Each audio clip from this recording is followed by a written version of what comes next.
జనవరి 22 రామ జన్మభూమిలో ఒక ప్రతిష్టాత్మకమైనటువంటి కార్యక్రమం జరగబోతోంది. చరిత్రలో నిలిచిపోయే రోజుగా జనవరి 22 ఉండబోతోంది. అందులో భాగంగానే రామ జన్మభూమి అంగరంగ వైభవంగా ముస్తాబైంది.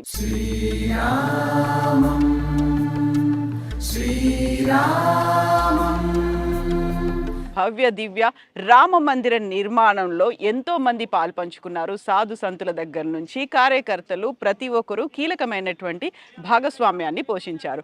అందులో అతి ముఖ్యమైనది ప్రధానమైనది విహెచ్పి. ప్రస్తుతం మనం ఉన్నాము రామ జన్మభూమి తీర్థక్షేత్ర స్థలంలో ఉన్నాము. మనతో పాటుగా ఉన్నారు విహెచ్పికి చెందినటువంటి central joint general secretary Koteswara Sharma గారు. కోటేశ్వర శర్మ గారు నమస్కారం అండి. జై శ్రీరామ్. జై శ్రీరామ్. సో కొన్నేళ్ల తరబడి చేసినటువంటి పోరాటం, ఎన్నో ఏళ్ల కళ, ఆల్మోస్ట్ ఒక దశాబ్దాలుగా ఎదురు చూస్తున్నారు. అది నెరవేరబోతోంది జనవరి 22న. మీ కళ్ళ ముందు ప్రత్యక్షం కాబోతోంది. ఎలా అనిపిస్తుందండి ఒక్కసారి వెనక్కి వెళ్ళి చూసుకుంటే, మీరు చేసిన పోరాటాలు ఇవన్నీ చూస్తే? ఇది పోరాటం కంటే ఇది 500 సంవత్సరాల యొక్క మహాయజ్ఞంగా నేను భావిస్తున్నాను. ఈ మహాయజ్ఞానికి ఈ దేవాలయం యొక్క విగ్రహ ప్రతిష్ఠ అనేటువంటిది మహాపూర్ణావతిగా నేను భావిస్తున్నాను.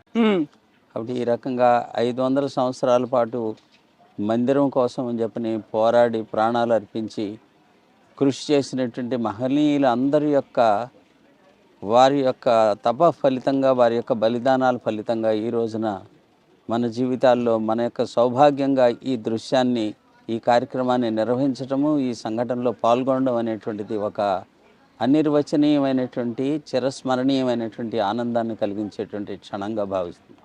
30 ఏళ్ల క్రితం రామ జన్మభూమి కోసం ఇక్కడ కార్యకర్తలు, కరసేవకులు అందరూ తరలి వచ్చారు. ఇప్పుడు అది 1992లో జరిగితే 2024లో మీరు అనుకున్నటువంటి, అందరూ ఎదురు చూస్తున్నటువంటి అందరి కళ సాకారం కాబోతోంది. ఈ దాదాపు 30-34 సంవత్సరాల యొక్క నిరంతరమైనటువంటి పోరాటం ఇది ప్రత్యక్షమైనటువంటి యుద్ధం లాంటిది కాదు. అంతకుముందు వరకు జరిగినవన్నీ ప్రత్యక్షమైనటువంటి యుద్ధాలు. ఆక్రమణ, మందిరాన్ని పడగొట్టడం కోసం చెప్పని ఆక్రమణ చేయడము, తిరిగి దాన్ని స్వాధీనం చేసుకోవడం కోసం చెప్పని రాజులు, అయోధ్యకు సంబంధించినటువంటి సాధువులు, ఉత్తరప్రదేశ్కి సంబంధించినటువంటి ప్రజలు, ఇక్కడ పరిపాలనలో ఉండేటువంటి రాజులు, వీళ్ళందరూ కూడా వారి యుద్ధం చేసి దీన్ని స్వాధీనం చేసుకోవడం కోసం ప్రయత్నం చేశారు. చట్టబద్ధమైనటువంటి పద్ధతిలో, రాజ్యాంగబద్ధమైనటువంటి పద్ధతిలో, ప్రజాస్వామికమైనటువంటి పద్ధతిలో పోరాటాన్ని సాగించాము 1984 సంవత్సరం నుంచి. ఆ రకంగా కోర్టుకి సంబంధించినటువంటి విషయంలో కూడా పరిపూర్ణమైనటువంటి పద్ధతిలో, ప్రజాస్వామికమైనటువంటి పద్ధతిలో కోర్టు తీర్పు ద్వారా ఇది రామ జన్మభూమియే, ఇది విగ్రహము దేవాలయంలో ఎలాగా విగ్రహం పూజించబడుతుందో భూమి కూడా ఇలాగా పూజనీయమైనదే, ఇది మందిరాన్ని పడగొట్టి ఇక్కడ మసీదుని నిర్మాణం చేసే ప్రయత్నం చేశారు అనేటువంటి దాన్ని కింది కోర్టు నుంచి సుప్రీంకోర్టు వరకు కూడా నిర్ధారణ చేసినటువంటి శుభగడియ తరువాత కోర్టు యొక్క సూచన, ఆదేశం మేరకు కేంద్ర ప్రభుత్వం ఏర్పాటు చేసినటువంటి ట్రస్ట్ ద్వారా ఈ రామజన్మభూమి ఉద్యమంలో పనిచేసినటువంటి సంస్థల అందరి యొక్క సహకారంతో ఈ ట్రస్ట్ ద్వారా ఈ దేవాలయం, భవ్యమైనటువంటి దేవాలయము, అభూతపూర్వమైనటువంటి దేవాలయం నిర్మాణం జరుగుతుంది. ఇది మన సమయంలో మన యొక్క కన్నులతోటి మనం పోరాడి జైళ్ళు నింపాము, జైళ్ళకి వెళ్ళాము, లాఠీ దెబ్బలు తిన్నాము, సహచరులైనటువంటి వారు బలిదానం చేశారు.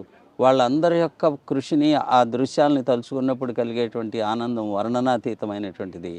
ఈ రోజున ఈ మహాపూర్ణాహుతి రూపంగా ఈ ఆనందాన్ని అనుభవించి, ఈ దీపావళి ఎప్పుడో ఆశ్వయుజ మాసం తర్వాత వచ్చేటువంటి దీపావళి అనేటువంటిది ఇప్పుడే మనం మార్గశిర మాసంలోనే జరుపుకునేటువంటిది ఒక శుభగడి అనేటువంటిది నేను భావిస్తున్నాను. ఇప్పుడు శ్రీరాముడు పుట్టినప్పుడు ఇక్కడికి ఎంతమంది వచ్చారో తెలియదు. ఆయన కళ్యాణం, ఆ తర్వాత పట్టాభిషేకం, ఆ టైంలో ఎంతమందికి ఆహ్వానం అందాయో కూడా తెలియదు.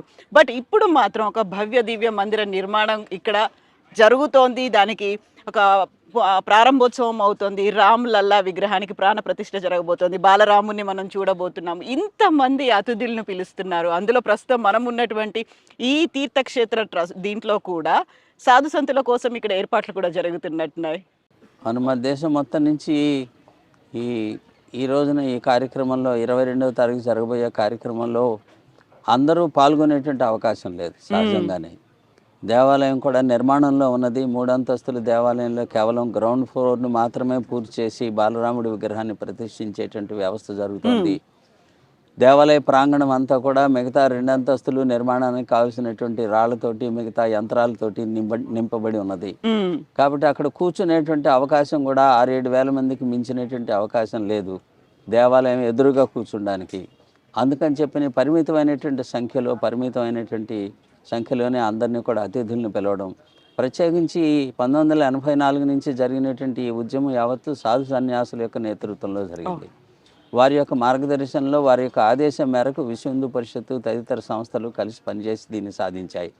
కాబట్టి పెద్దపీట సాధువులకు వేసేటువంటి విధంగా 4,000 మంది సాధువులను ఈ కార్యక్రమానికి పిలవడం, దేశంలో పరమవీర చక్ర పొందినటువంటి దేశాన్ని రక్షించినటువంటి సైనికుల కుటుంబాల నుంచి ఒక ప్రతినిధిగా ప్రతి ఒక్కరిని పిలవడం, అట్లాగే కరసేవ సమయంలోనూ రామజన్మభూమి ఉద్యమంలోనూ బలిదానం చేసినటువంటి కరసేవకుల యొక్క కుటుంబాల నుంచి ఒకరిని పిలవడము, ఆ రకంగా సమాజానికి సంబంధించినటువంటి అనేక జీవన రంగాలలో ప్రముఖమైనటువంటి అఖిల భారత స్థాయిలో ప్రముఖమైనటువంటి వ్యక్తుల్ని ఆ రకంగా ఎంపిక చేసి పిలవడం జరుగుతుంది. ఆ రకంగా ఒక 2,500 మంది ప్రముఖుల్ని, ఆ రకంగా మొత్తము 7,500 మంది ప్రముఖుల్ని మాత్రమే ఈ కార్యక్రమానికి ఆహ్వానించగలిగాము.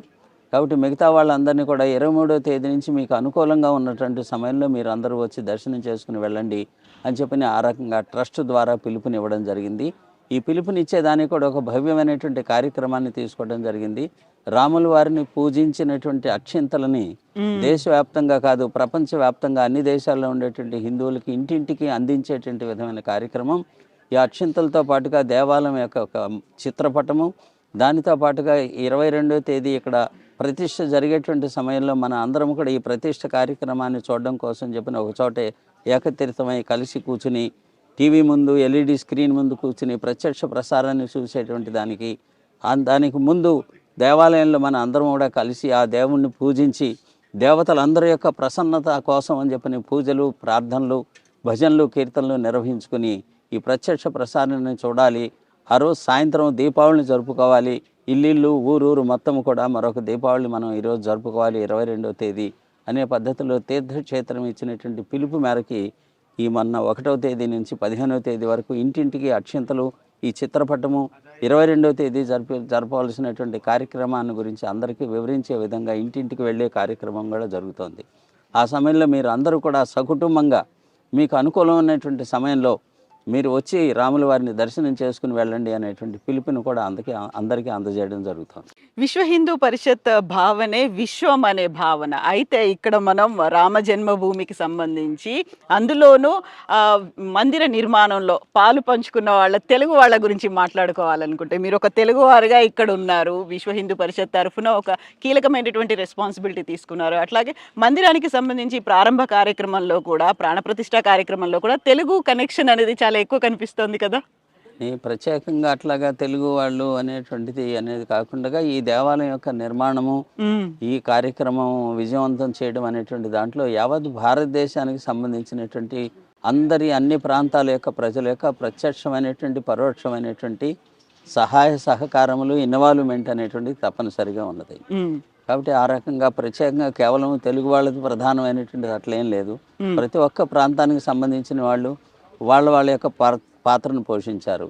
ఈ రోజునే నిన్ననే నేపాల్లోని జనక్పూర్ నుంచి రాముల వారి అత్తవారి ఊరు అది. అత్తవారి ఊరుగా మా బాధ్యత, మా ఊరి యొక్క అల్లుడు, అందుకని చెప్పి ఆయనకి సారీని తీసుకుని వచ్చారు. అవును, సుమారుగా ఒక 150-200 కిలోల డ్రై ఫ్రూట్స్, అమ్మవారికి చీరలు, అయ్యవారికి పట్టుబట్టలు, దానితో పాటుగా పూజకు కావలసినటువంటి వెండి సామాన్లు, బంగారపు ఆభరణాలు, ఇవన్నీ కూడా వాళ్ళ రూపంలో తీసుకొచ్చారు. ఆ రకంగా సమర్పించారు. ఆ రకంగా నేపాల్ దగ్గర నుంచి కన్యాకుమారి వరకు దేవాలయానికి సంబంధించినటువంటి తలుపులు చెక్కేటువంటి శిల్పులు కన్యాకుమారి నుంచి వచ్చి చెక్కుతారు. ఈ శిల్పాలు చెక్కేటువంటి రాతి శిల్పాలు చెక్కేటువంటి వాళ్ళు రాజస్థాన్, ఒడిస్సా నుంచి, బెంగాల్ నుంచి వచ్చి పనిచేస్తున్నారు. అట్లాగే ఇక్కడ కావలసినటువంటి ప్రతిష్ట రోజున వచ్చేటువంటి అతిథులందరికీ తేనీరు ఇవ్వడం కోసం చెప్పి అస్సాం నుంచి వాళ్ళు తేయాకును పంపించారు, టీ పొడిని పంపించారు అస్సాం ప్రజలు. మేఘాలయ నుంచి అల్లం వచ్చింది, టన్నుల రూపంలో వచ్చింది. ఈ రకంగా ప్రతి ఒక్క ప్రాంతం నుంచి ఈ రోజునే ఒక స్వామీజీ గుజరాత్ నుంచి ఫోన్ చేసి నేను ఒక 108 వీల్ చైర్స్ దేవాలయానికి పంపిస్తున్నాను. ఓకే. ఇట్లాగా దేశం మొత్తంలో ఉండేటువంటి ప్రతి ఒక్క ప్రాంతానికి సంబంధించినటువంటి వాళ్ళు ఉత్సాహంతో ఈ కార్యక్రమంలో తమ యొక్క భాగస్వామ్యం కోసం తాము చేయగలిగిందే తాము చేస్తూ ఉన్నారు. ఆ రకంగా జోధ్పూర్ నుంచి ఒక ఆశ్రమానికి సంబంధించినటువంటి గోశాల నుంచి వాళ్ళు దాదాపుగా 20 టన్నుల యొక్క స్వచ్ఛమైనటువంటి ఆవు నెయ్యి తీసుకుని వచ్చారు ఎడ్ల బండి మీద. 5 బండ్లు కట్టుకుని బండ్లతోటి ఇక్కడికి తీసుకొచ్చి రాముల వారికి సమర్పించి వెళ్ళారు. ఈ రకంగా అనేక మంది ప్రతి ఒక్క ప్రాంతం నుంచి వాళ్ళు పంపించగలిగింది. ఛత్తీస్గఢ్ కౌశల్యాదేవి వారి యొక్క జన్మస్థలం ఛత్తీస్గఢ్, అమ్మమ్మ వారి తరఫు నుంచి 300 టన్నుల యొక్క బియ్యం ఛత్తీస్గఢ్ నుంచి. ఇట్లాగా ఒక తెలుగు అనేటువంటిది కాదు, ఇక్కడ విశ్వ హిందూ పరిషత్తులోను లేకపోతే ఈ కార్యక్రమంలోను సంస్థల్లోనూ పనిచేస్తున్నటువంటి కార్యకర్తలుగా మేము ఇక్కడ ఉండవచ్చును. కానీ దేశానికి సంబంధించినటువంటి అన్ని ప్రాంతాల కార్యకర్తలు ఇక్కడ ప్రముఖమైనటువంటి స్థాయిలోనే పనిచేస్తున్నారు. అట్లాగే యావత్తు భారతదేశము, యావత్తు హిందూ సమాజము యొక్క పూర్తి ఇన్వాల్వ్మెంట్ ద్వారానే మహోత్సాహంగా, నిన్న ఒక వీడియో చూశాను, ఆంధ్రప్రదేశ్ నుంచి వచ్చింది. అక్షింతలు ఇవ్వడానికి ఇంటికి వెళితే కాళ్ళు కడిగి నీళ్లు చల్లుకుని పూలదండ వేసి ఆరతి ఇచ్చి ఆ తర్వాత అక్షింతలు తీసుకున్నారు. ఈ రకమైనటువంటి మహోత్సాహము రాముల వారి పట్ల భక్తి అనేటువంటిది ప్రపంచవ్యాప్తంగా హిందువుల్లో ఉన్నది. కాబట్టి వారందరి యొక్క మానసికమైనటువంటి సంకల్పము, ప్రత్యక్షంగా వారు పాల్గొనలేకపోయినప్పటికీ కూడా వారి యొక్క సంకల్పం కారణంగా ఈ 500 సంవత్సరాల విజయాన్ని పొందాం. కాబట్టి యావత్తు సమాజం యొక్క సంపూర్ణమైనటువంటి యొక్క ఇన్వాల్వ్మెంట్ అనేటువంటిది ఈ కార్యక్రమంలో ఉన్నది. సో మీరు అన్నట్టుగా సంకల్ప సిద్ధి, ఒక చిత్తశుద్ధి ఉంటే సంకల్పం అనేది సిద్ధిస్తుంది అనేది 500 ఏళ్లుగా ఎదురు చూస్తున్నది.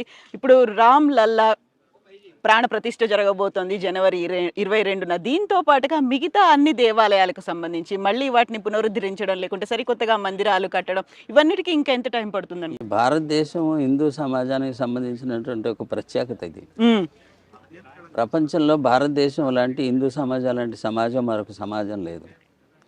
గ్రేట్ రోమన్ ఎంపైర్, ఆ తర్వాత గ్రీక్ ఎంపైర్, పర్షియన్ ఎంపైర్, ఇవన్నీ కూడా ఒకే ఒక ఆక్రమణలో కొద్ది సంవత్సరాల పోరాటంలో అంతరించిపోయినాయి. కానీ 700-800 సంవత్సరాల పాటు నిరంతర పోరాటాన్ని సాగిస్తూ తమ యొక్క అస్తిత్వాన్ని నిలబెట్టుకున్నటువంటి ఏకైక జాతి ప్రపంచంలో భారత జాతి. కాబట్టి 500 సంవత్సరాలు నిరంతరమైనటువంటి పోరాటం ద్వారా కేవలం స్వతంత్రం మాత్రమే కాదు, రామజన్మభూమిని కూడా సంపాదించుకోగలిగినటువంటి జాతి ఇది. కాబట్టి ఈ ప్రత్యేకతలు ఉన్నటువంటి కారణం చేత ఈ దేశం యొక్క ప్రత్యేకత లేదే, ఇది ఒక విచిత్రమైనటువంటి దేశం. పోరాటాన్ని ఎప్పుడూ వదిలిపెట్టదు విజయాన్ని సాధించేంత వరకు. ఈ రకమైనటువంటిది ఈ గడ్డ, ఇక్కడ ఉండేటువంటి వాయువు, ఇక్కడ జలంలో ఉన్నటువంటిది ఒక ప్రత్యేకత.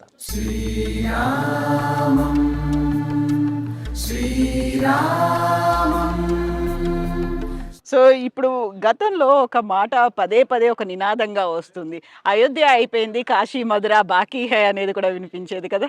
అప్పుడు మేము అందరం ప్రజలందరూ కూడా మిగతా 2 కూడా ఇంత మాత్రమే కాదు, ఈ 3 కాకపోతే 30,000 అని కూడా అంటూ వచ్చేవాళ్ళం. అవును. బట్ ఇప్పుడు ఈ విశ్వ హిందూ పరిషత్ యొక్క నేతృత్వంలో రామజన్మభూమి ఉద్యమాన్ని తీసుకున్నాం, అది పూర్తి చేశాం. ఇక మిగతాది తర్వాత భవిష్యత్తులో ప్రజలు హిందూ సమాజం ఏది కోరుకుంటే అది అవుతుంది. కాబట్టి కాశీ మధుర ఇతరత్ర దానికి సంబంధించినటువంటి ప్రస్తుతం మేము దాని గురించి మొత్తం ఫోకస్ అంతా కూడా కేవలం ఈ రామ మందిరం నిర్మాణం చేయడం, ప్రజలకు అప్పగించడం, ఇదే పని. మిగతాది తర్వాత తరం వాళ్ళు వచ్చేటువంటి ప్రజలు ఏదనుకుంటే అది. ఇప్పటికీ జ్ఞానవాపి కానీ మధుర కృష్ణ జన్మస్థానం గురించి కానీ కోర్టులో జరుగుతున్నది. కోర్టులో హిందూ సమాజానికి అనుకూలంగా, ఇక్కడ కృష్ణుడికి అనుకూలంగా, అక్కడ విశ్వేశ్వరునికి అనుకూలంగానే ఇప్పటి వరకు కూడా కోర్టు యొక్క క్రమం అంతా కూడా జరుగుతున్నట్టుగా అనిపిస్తుంది. ప్రజలు న్యాయాలయాలు నిర్ణయించేటువంటి విషయాలు.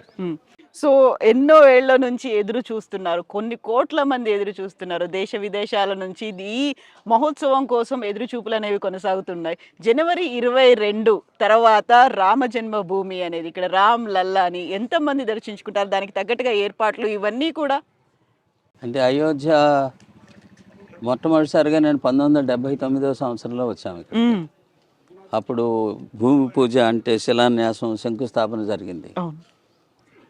అప్పుడు 89లో ఇక్కడికి వచ్చినప్పుడు టీ కూడా దొరికేది కాదు. ఒక పాడుపడ్డ ఊరిలాగా ఉండేది ఊరు చూస్తే. ఇవాళ సర్వాంగ సుందరంగా కనిపిస్తుంది. ప్రతి వీధిలోనూ ప్రతి ఇంట్లోనూ నిర్మాణం జరుగుతుంది. అనేకమైనటువంటి వ్యాపారాలు, దుకాణాల యొక్క సంఖ్య దారి పొడుగుతూ అనేకమైన హోటళ్ళు వచ్చినాయి, స్టార్ హోటల్స్ వచ్చినాయి. ఉత్తరప్రదేశ్ ప్రభుత్వము ఇది ఒక తీర్థక్షేత్రముగా దీన్ని వికసింపజేసేటువంటి విధంగా ఉత్తరప్రదేశ్ ప్రభుత్వము, కేంద్ర ప్రభుత్వాలు పనిచేస్తూ ఉన్నాయి. అద్భుతమైనటువంటి ఒక నిర్మాణం భారతదేశంలోనే railway station, Ayodhya railway station ఒక ప్రత్యేకతలాగా నిర్మాణం చేశారు. ఇంటర్నేషనల్ ఎయిర్పోర్టు ప్రారంభమైంది. ఇట్లాగా రోడ్లన్నీ విశాలం అవుతూ ఉన్నాయి. ఈ అయోధ్యలో కొనడానికి స్థలం లేదు. మనకి శ్రీశైలంలోను, తిరుపతిలోను, ఇతర తీర్థక్షేత్రాల్లోనూ ప్రతి చోట కూడా మన వాళ్ళకి ధర్మశాలలు ఉంటాయి, ధర్మసత్రాలు ఉంటాయి, అన్నక్షేత్రాలు ఉంటాయి. ఆ సంస్థలో వాళ్ళందరూ దేశవ్యాప్తంగా అయోధ్యలో మేము అన్నక్షేత్రాన్ని ప్రారంభిస్తామనంటే స్థలం దొరకట్లేదు. సరియు నది అవతలికి వెళ్ళి కొనుక్కోవాల్సి వస్తుంది. ఈ రకంగా ఈ రామజన్మభూమి ఉద్యమం కారణంగా ఈ మొత్తం ఒక కాయకల్ప చికిత్స జరిగినటువంటి విధంగా అయోధ్య పరిపూర్ణమైనటువంటి పరివర్తన దిశగా నడుస్తుంది. అట్లాగా అన్ని రకాలైనటువంటి హంగులు, వ్యవస్థలు అన్నీ కూడా ప్రభుత్వము, ముఖ్యంగా ఇక్కడ ఉన్నటువంటి మున్సిపాలిటీ డెవలప్మెంట్ అథారిటీ వీళ్ళందరూ కలిసి ఇది ఒక తీర్థక్షేత్రంగా వికసింపజేసేటువంటి అనేకమైనటువంటి యోజనలు చేశారు. వింటున్నది ఏంటంటే రాష్ట్ర ప్రభుత్వం ఒక 1200 ఎకరాల భూమిని రిజర్వ్ చేసి పెట్టిందని చెప్పి ప్రతి రాష్ట్రము తమ గెస్ట్ హౌస్ని ఇక్కడ నిర్మాణం చేసుకోవచ్చు అని చెప్పి ఆ రకంగా భవిష్యత్తు ఆ రాష్ట్రాల నుంచి వచ్చేటువంటి విఐపీలకు గెస్ట్ హౌస్ వగైరా నిర్మాణం కోసం చెప్పిన కూడా యోజన చేస్తుంది అనేటువంటి విషయం తెలుస్తుంది. సో పూర్వ వైభవం, పునర్వైభవం ఇవన్నీ రాబోతున్నాయి అయోధ్యకి. అయోధ్యతో పాటుగా మనకి హిందూ ధర్మానికి, భారతదేశ జాతికి సంబంధించిన అన్నిటికీ కూడా మళ్ళీ రిజ్యూనేట్ చేసుకోవాలి, లేకుంటే వాటన్నిటిని మీరు అన్నారు కాయకల్ప చికిత్స చేసుకోవాల్సినటువంటి అవసరం ఉంది అనేది రాముడి ద్వారా అవుతుందా మొదలు అనేది? తప్పనిసరిగానే అయోధ్య రామజన్మభూమి మందిర నిర్మాణం అనేటువంటి రామరాజ్యానికి ఇది రహదారిని నిర్మించేటువంటి సింహద్వారంగా అశోక్ సింఘల్ గారు ఎప్పుడో చెప్పారు. ఇప్పుడు కూడా అది వాస్తవం అవుతున్నది అనేటువంటిది అనుభవంలోకి వస్తాం. ఎస్ అండి, thank you so much Koteswara Sharma గారు. జై శ్రీరామ్. జై శ్రీరామ్. జై శ్రీరామ్. జై శ్రీరామ్ అండి.